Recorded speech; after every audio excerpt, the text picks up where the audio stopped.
चलो हेडिंग डालो। Variation of specific resistance,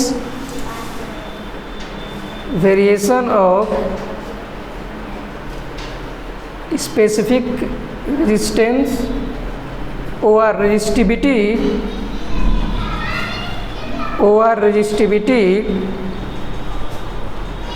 with temperature,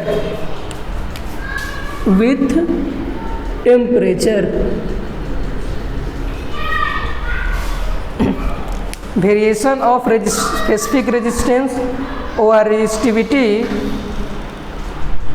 with respect to temperature. With temperature हो गया। देखिए क्या है, जैसे मान लीजिए हमारे पास इस तरीके से कंडक्टर है,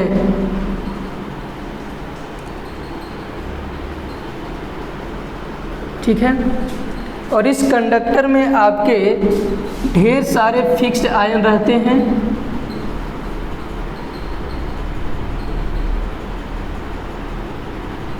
और ये फिक्स्ड आयन जो हैं,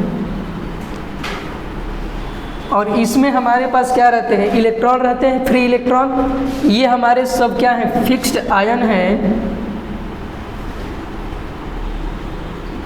और इस फिक्स्ड आयन के साथ इसमें इलेक्ट्रॉन जो है इस तरीके से मूव करते हैं,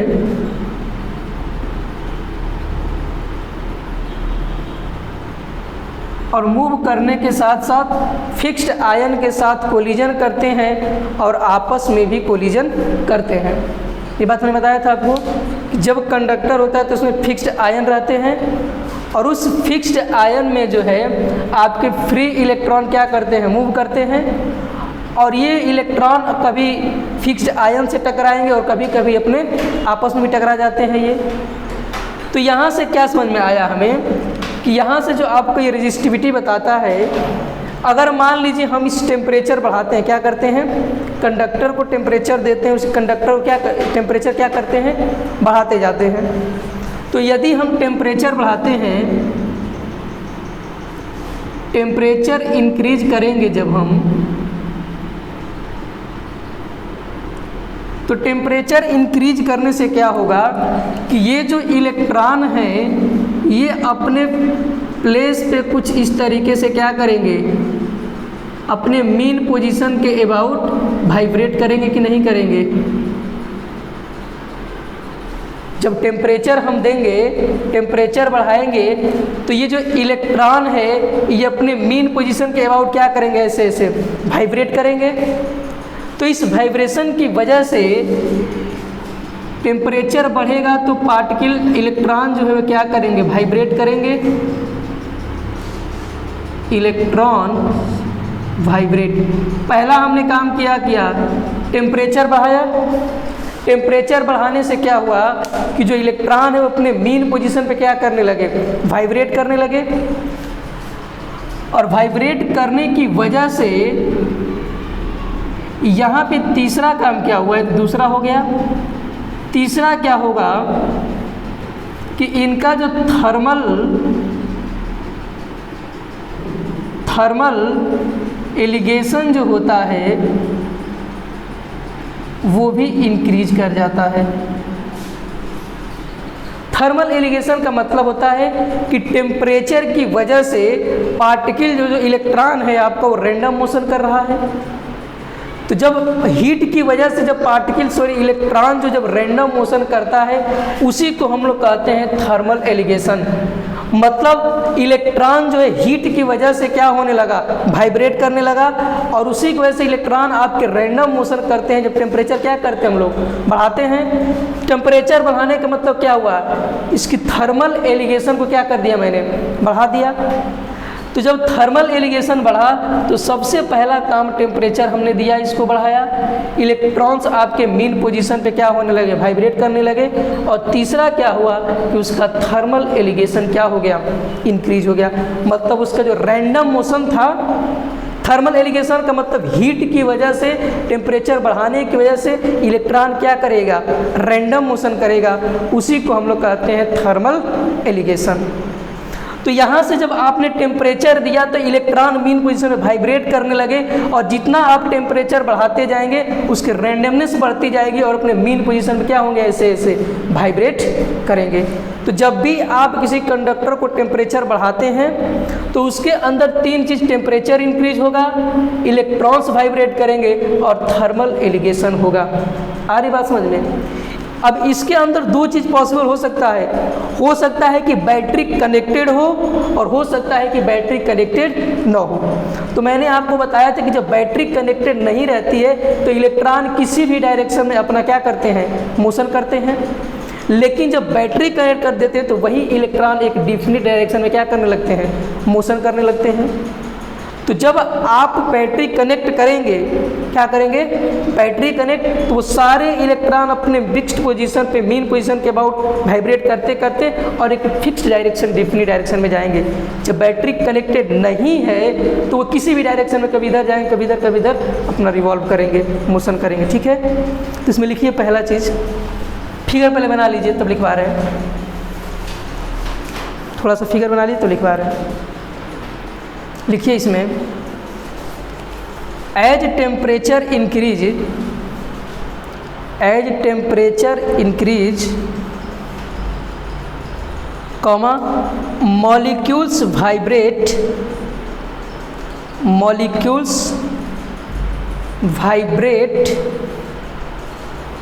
more, M-O-R-E, more, and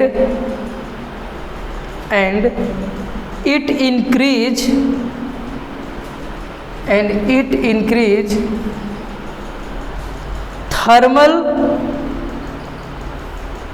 thermal agitation, ये एलिगेशन बोल दिए क्या हम, एजिटेशन इसको लिख लीजिएगा, AGI लिख दे रहे हैं हम, थर्मल एजिटेशन, TATI में लिख लीजिए, thermal agitation, increase thermal agitation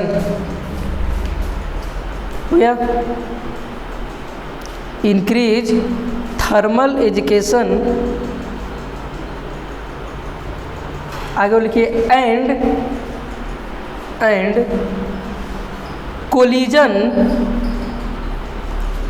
collisions are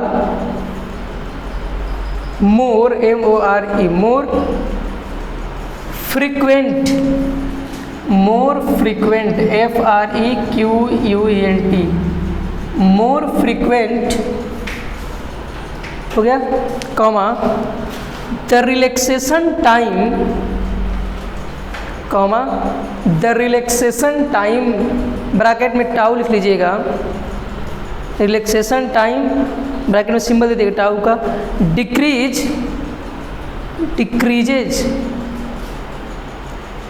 decreases comma the resistivity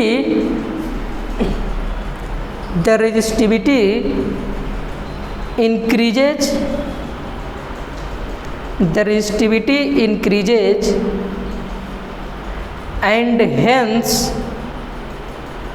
and hence resistance also increases, and hence resistance also increases। देखिए जरा समझिए यहाँ पे क्या है, ये जो हमारा इलेक्ट्रॉन्स है, मॉलिक्यूल्स हैं, तो जब आप टेम्परेचर को बढ़ाएंगे यानी कि टेम्परेचर हाई करेंगे तो ये मॉलिक्यूल्स आपस में तेज़ी से क्या होंगे, कोलाइज करेंगे। मतलब इनके बीच का जो कोलिजन होगा दो मॉलिक्यूल्स के बीच का, वो कोलिजन क्या होगा, तेज़ी से बढ़ेगा। मतलब टेम्परेचर आप बढ़ाएंगे तो आपसी जो मॉलिक्यूल्स होंगे वो तेज़ी से एक दूसरे के साथ क्या करेंगे, कोलिजन करेंगे। तो इस केस में क्या होगा आपका कि दो मॉलिक्यूल्स यानी जितने भी मॉलिक्यूल्स हैं उनके बीच का कोलिजन क्या होगा, बढ़ जाएगा। दो मॉलिक्यूल्स क्या हो जाएंगे आपस में, जल्दी जल्दी टकराएंगे। तो कोलिजन बढ़ने की वजह से क्या होगा आपका कि दो सक्सेसिव मॉलिक्यूल्स के बीच का जो कोलिजन होता है उसको रिलैक्सेशन टाइम बोलते हैं। तो जितना तेज वो अपने आपस में टकराएंगे तो उनके बीच का रिलैक्सेशन टाइम क्या होगा, कम लगेगा। रिलैक्सेशन टाइम क्या होता है कि दो मॉलिक्यूल्स के बीच का कोलिजन होता था, दो सक्सेसिव कोलिजन। तो जब ये मॉलिक्यूल्स इस दूसरे मॉलिक्यूल के साथ तेजी से टकराएगा तो इस केस में हमारा रिलैक्सेशन टाइम क्या हो जाएगा, डिक्रीज कर जाएगा। रिलैक्सेशन टाइम डिक्रीज कर जाएगा। आ रही बात समझ में कि रिलैक्सेशन टाइम क्या होता है कि दो सक्सेसिव कोलिजन के बीच का जो टाइम लगता है उसी को हमने बोला था रिलैक्सेशन टाइम। तो यहाँ पे दो मॉलिक्यूल्स के बीच में जो दो कंसेक्यूटिव कोलिजन होंगे आपके, वो जल्दी जल्दी होंगे। तो रिलैक्सेशन टाइम मतलब कि दो मॉलिक्यूल्स के बीच का टाइम क्या लगेगा, कम लगेगा। तो उस केस में आपका रिलैक्सेशन टाइम क्या हो जाएगा, डिक्रीज कर जाएगा।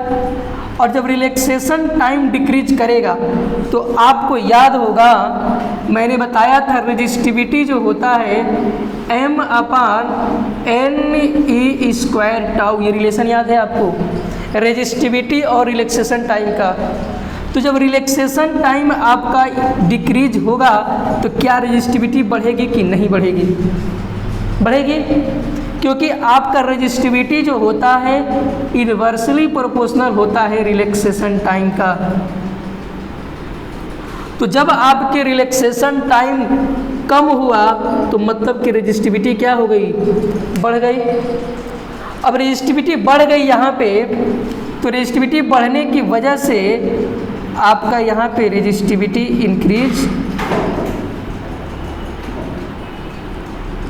तो जब रेजिस्टिविटी इंक्रीज हो गई, इसी को हम लोग कहते हैं रेजिस्टेंस, यानी आपका स्पेसिफिक रेजिस्टेंस भी क्या हो गया, स्पेसिफिक रेजिस्टेंस भी आपका बढ़ गया। आ रहा समझ में।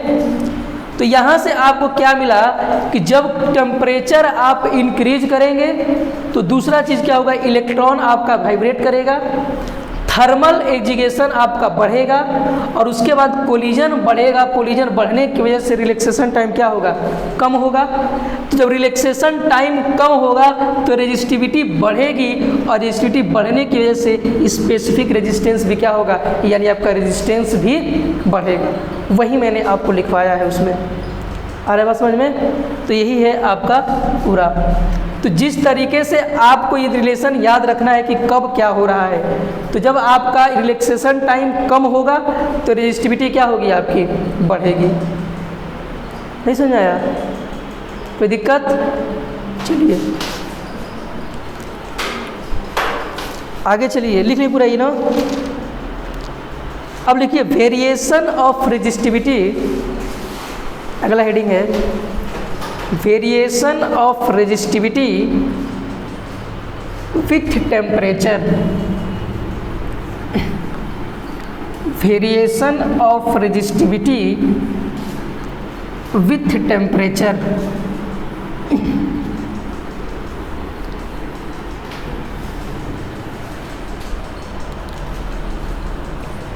लिखिए इसमें पहला पॉइंट, फॉर स्मॉल रेंज, पहला पॉइंट लिखिए इसमें, फिर समझाते हैं।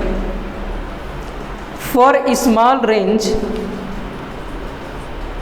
Of temperature increases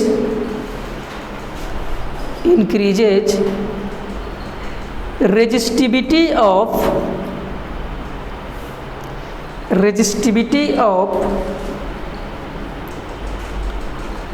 metallic conductor, resistivity of metallic conductor increases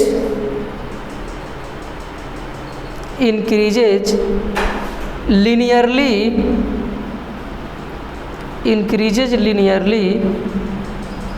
with temperature age।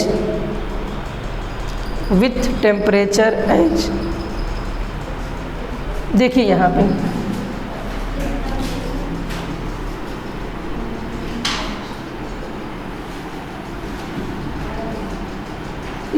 पे हमारा ये रेजिस्टिविटी है y एक्सिस के अलॉन्ग और ये हमारा टेम्परेचर है T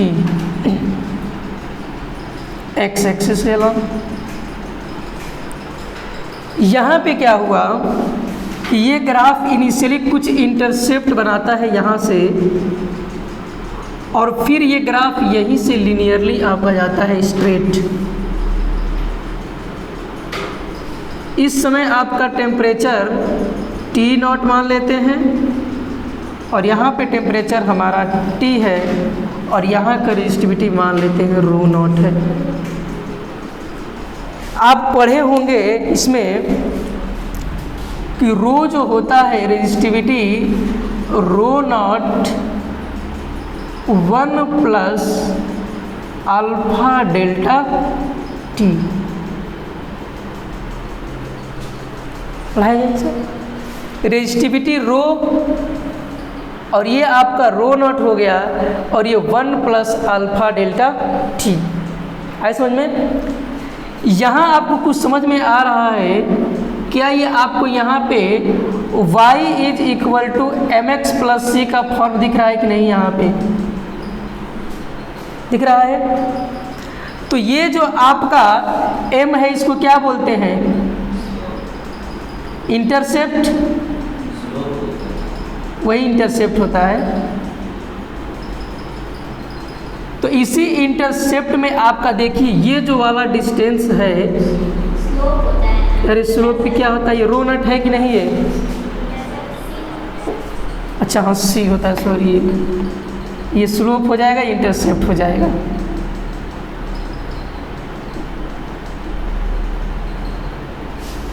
इंटरसेप्ट किसमें सही है? तो यहाँ जो ये वाला डिस्टेंस आपका c मिला कितना है? 0 से लेके ρ0। तो क्या ये आपका ρ0 ये क्या है? आपका इंटरसेप्ट का काम कर रहा है यहाँ पे। तो यहाँ से आपका ये जो स्लोप मिला ρ0, तो इसलिए ग्राफ ये आपका कुछ c डिस्टेंस चलने के बाद फिर ये आपका ग्राफ कैसा हो जाता है? स्ट्रेट हो जाता है। तो यहाँ पे ये वाला जब टेम्परेचर T0 है तो ये आपका ρ0 है, और जैसे जैसे आप टेम्परेचर बढ़ाते जाएंगे क्या आपकी रेजिस्टिविटी बढ़ेगी कि घटेगी? टेम्परेचर आप जैसे जैसे बढ़ाते जा रहे हैं रेजिस्टिविटी क्या हो रही है? आपकी बढ़ती जा रही है। तो यहाँ पे जो है रो जो है आपका, मैंने बताया था कि टेम्परेचर पे डिपेंड करता है कि नहीं करता है? लिखवाया था मैंने कि आपकी रेजिस्टेंस और रेजिस्टिविटी दोनों आपके टेम्परेचर पे डिपेंड करते हैं। तो यहाँ पे आप जैसे जैसे टेम्परेचर को बढ़ाते जाएंगे आपकी रेजिस्टिविटी क्या होती जाएगी? बढ़ती जाएगी, क्योंकि ग्राफ आपका एक स्लोप बनाते हुए स्ट्रेट लाइन जा रहा है। ठीक है, तो ग्राफ बना लीजिए थोड़ा सा, फिर आगे लिखवा रहे हैं आप।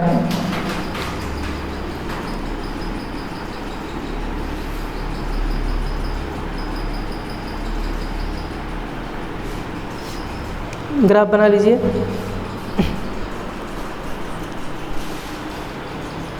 लिखिएगा इसके नीचे वेयर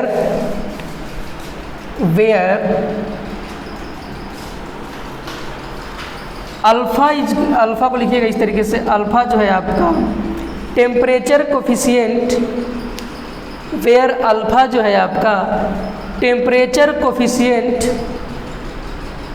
ऑफ रेजिस्टिविटी। अल्फा जो है आपका टेम्परेचर कोफिशिएंट है रेजिस्टिविटी का। ठीक है, दूसरा लिखिए ρ0, जो ρ0 है उसको लिखिए रेजिस्टिविटी ऑफ कंडक्टर। ρ0 में लिखिएगा resistivity of conductor at T0 degree Celsius. T0 degree Celsius, जब टेम्परेचर T0 है तो रेजिस्टिविटी कितना है आपका? ρ0 है। और वही लिखिए आप रो को resistivity of conductor, resistivity of conductor at T degree Celsius,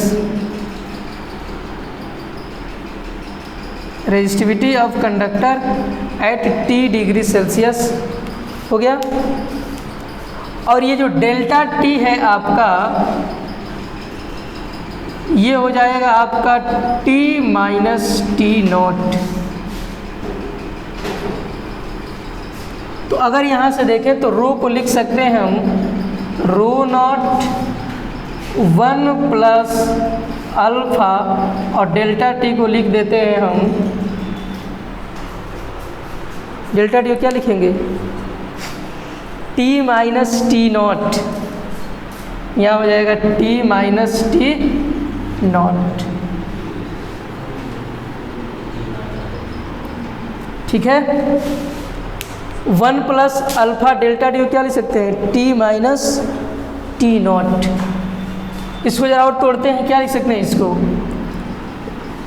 row is equal to rho naught plus rho naught alpha और ये हो जाएगा टी माइनस टी नॉट। लिख सकते हैं इसको ऐसा। तो यहाँ से हम लिख सकते हैं rho minus rho naught is equal to rho naught alpha और ये हो जाएगा टी माइनस टी नॉट। लिख सकते हैं।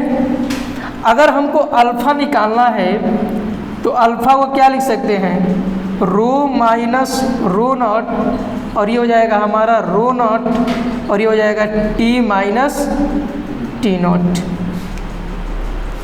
समझा रही वाला। तो यहाँ से अल्फ़ा को हम लिख सकते हैं डेल्टा रो और डिवाइडेड बाय रो नॉट और डेल्टा टी। लिख सकते हैं।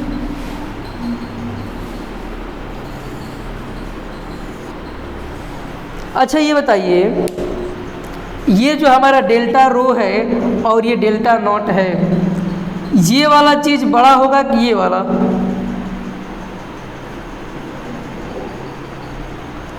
डेल्टा रो छोटा होगा कि ये रो नॉट आपका छोटा होगा? डेल्टा रो छोटा होगा। चलिए कुछ इक्वेशन आएगा तो देखा जाएगा उसमें, ठीक है। नोट कर लीजिए पहले इतना,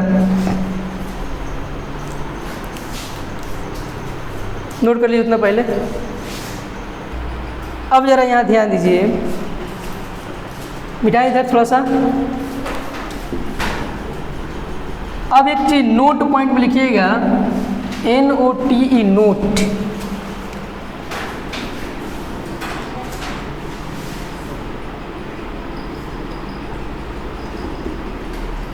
नोट पॉइंट लिखिए।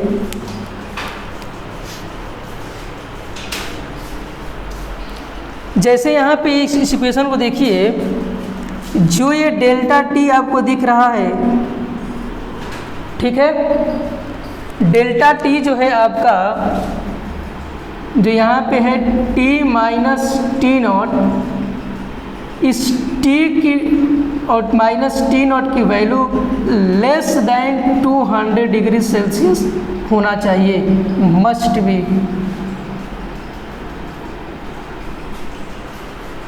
क्योंकि मैंने आपको ये चीज़ सारे आपको पॉसिबल है for a small range of temperature, पहली लाइन लिखवाए हैं, for a small range of temperature.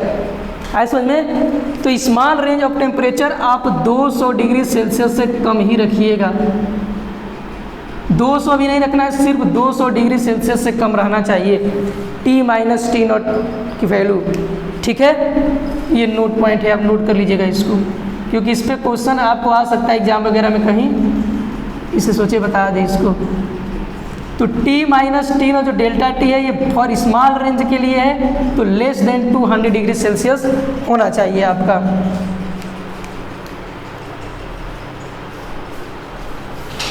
ठीक है।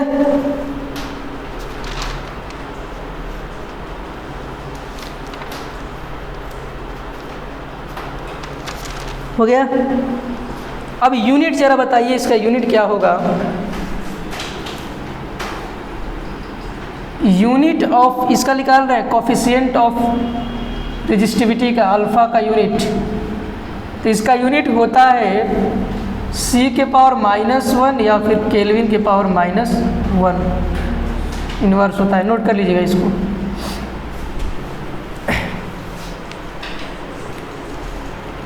Unit of resistivity, coefficient of resistivity.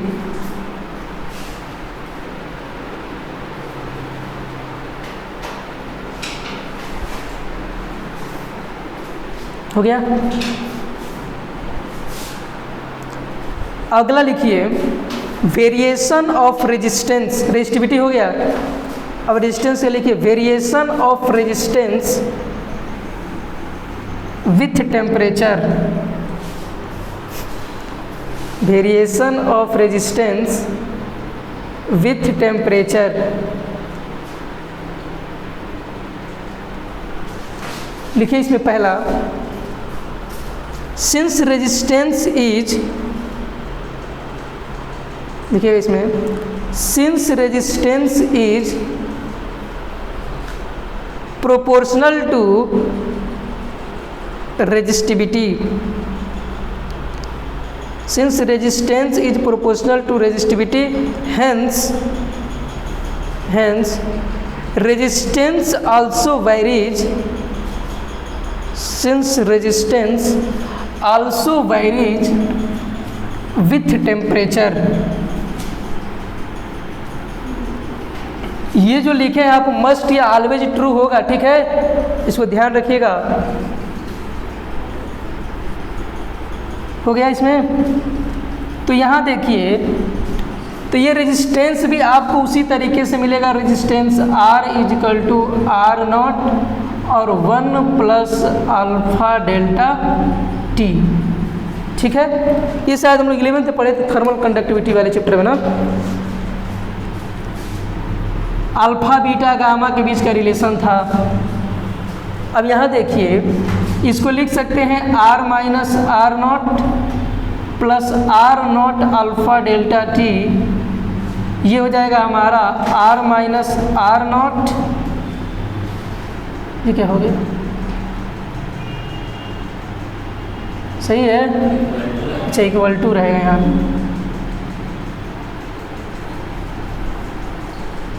ये हो जाएगा आपका R is equal to R naught plus R naught alpha delta T, तो ये हो जाएगा R minus R naught is equal to R naught alpha delta T। Alpha की वैल्यू यहाँ से मिल जाएगा R माइनस R नॉट और divided by R naught delta T, ठीक है, डेल्टा T। और यहाँ भी जैसे आप डेल्टा T लिखे थे उस केस में इसमें भी डेल्टा T क्या होगा आपका, यही होगा, ठीक है। तो डेल्टा T जो आप लिखेंगे T माइनस T नॉट की value less than 200 degree Celsius होना चाहिए, क्योंकि स्मॉल रेंज हमको चाहिए। नोट कर लीजिएगा इसको। तो R यहाँ पे अल्फा क्या है आपका, कोफिशिएंट ऑफ रेजिस्टेंस। R क्या हो जाएगा आपका, रेजिस्टेंस एट टेम्परेचर T, और R नॉट हो जाएगा resistance at temperature T not.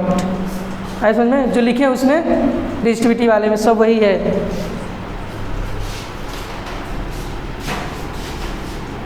और इसका जो ग्राफ बनेगा इसका इसी तरीके से बनेगा, टेम्परेचर और ये R है तो यहीं से जाएगा R नॉट T नॉट और ये temperature T।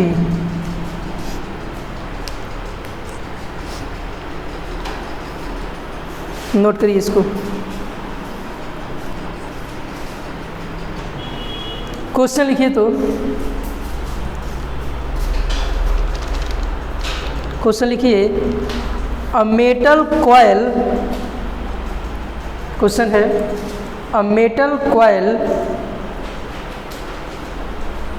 Has a resistance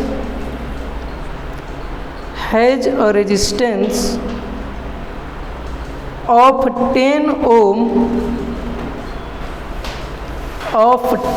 ohm at 0 degree Celsius, 10 ohm at 0 degree Celsius, and resistance of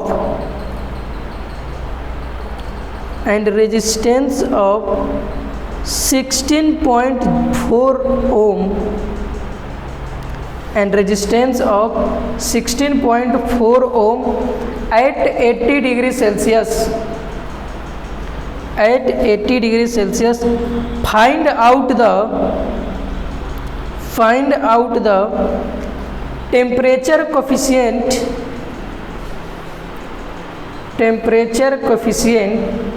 of metal, find करिए temperature coefficient of resistance of metal, temperature coefficient of resistance of metal find करिए। देखो यहाँ पे R कितना दिया था आपको, 16.4 दिया था,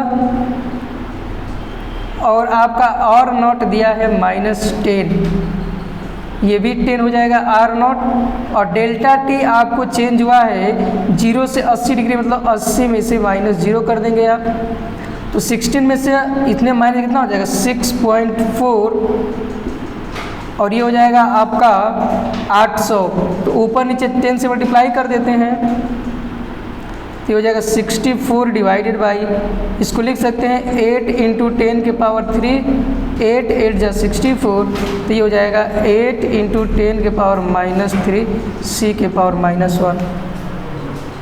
आपका ये रेजिस्टेंस कितना दिया था 16.4, और R नॉट है आपका 10, हो गया।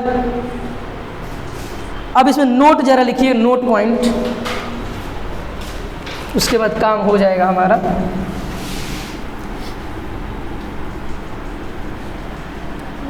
ये जो आप रेजिस्टेंस का फॉर्मूला लिखे हैं, R is equal to R naught 1 plus alpha delta T, ठीक है। तो जब एक्सपेरिमेंट किया गया, इस जो फार्मूला जब हमारे पास आया, तो इसमें ये बताया गया कि ये फार्मूला आपका तभी वैलिड होगा जब आपका डेल्टा T स्मॉल रेंज होगा टेम्परेचर का, और वो कितना होना चाहिए, लेस देन 200 डिग्री सेल्सियस होना चाहिए। ये पहली कंडीशन थी। दूसरी कंडीशन ये है आपके पास कि इस फार्मूले का यूज आप तभी करेंगे, पहला कंडीशन क्या था कि डेल्टा T की value less than 200 degree Celsius, तब जाके ये फार्मूला आपका वैलिड था। दूसरे केस में ये वैलिड कब होगा, जब आपका ये R माइनस R नॉट की वैल्यू लेस देन हो जाए R नॉट से, तब ये जाके आपका वैलिड होगा। ये दोनों चीज़ अगर ये इक्वेशन सेटिस्फाई कर रहा है, तब जाके आप इस इक्वेशन का आप यूज कर सकते हैं।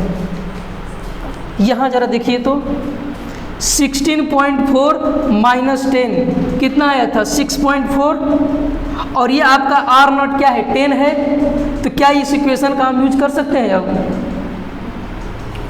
R माइनस R नॉट की वैल्यू आपके पास कितना आया था 6.4, और R नॉट आपको दिया था 10 दिया था, तो R माइनस R नॉट की वैल्यू जो है, मतलब ये लेस देन होना चाहिए R नॉट से। क्या ये वैल्यू लेस देन है कि नहीं है, है। तो इस केस में जो है, तो इस केस में आप इसका यूज कर सकते हैं, और आप तभी इस इक्वेशन का यूज करिएगा जब ये दोनों चीज़ सेटिस्फाई हो रही हो तब। एक बार डेल्टा T जरा चेक कर लेते हैं, क्या डेल्टा T की वैल्यू लेस देन 0 डिग्री है, अरे लेस देन है कि नहीं उससे। ये जो आपकी डेल्टा T आपका 80 डिग्री सेल्सियस आया है, 80 डिग्री सेल्सियस, क्या ये 200 डिग्री सेल्सियस से कम है कि नहीं है, तब जाके आप इस इक्वेशन का यूज कर सकते हैं। तो आपके लिए दो शर्त है कि change in temperature 200 degree Celsius से कम होना चाहिए, और दूसरा R माइनस R नॉट की value less than R not होनी चाहिए, तब जाके आप इस इक्वेशन का यूज कर सकते हैं। अन्यथा इस इक्वेशन को आप टच मत करिएगा, ठीक है। वो दोनों इक्वेशन लिख लीजिए कब कब वैलिड है। अगला क्वेश्चन एक और लिखिए, A metallic wire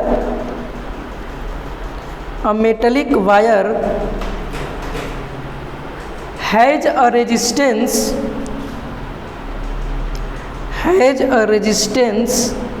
of 120 ohm, 120 ohm at 20 degree Celsius, at 20 degree Celsius, full stop.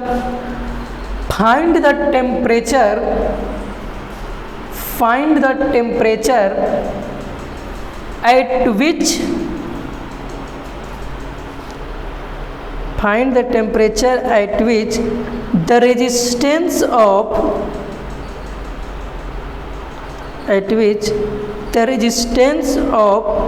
same metallic wire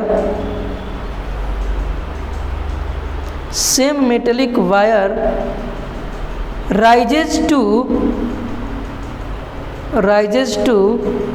150 ohm, 150 ohm, where the temperature coefficient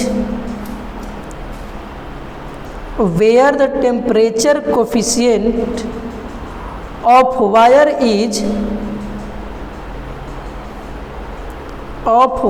is 2 into 10 to the power minus 4, 2 into 10 to the power minus 4। आपको temperature find करना है। T not दिया है कि नहीं आपको question में? हाँ, पहले ही दे दिया T not 20 degree Celsius starting का टेम्परेचर है, 0 डिग्री टेम्परेचर, टी नॉट जो है वो 20 दिया है आपको। चलो इसको क्वेश्चन से घर से करके आना, ठीक है? होमवर्क क्वेश्चन है। अगला क्वेश्चन लिखिए। रहने दे क्या आज? रहने ही देते हैं, रहने देते हैं आज इतना ही, ठीक है?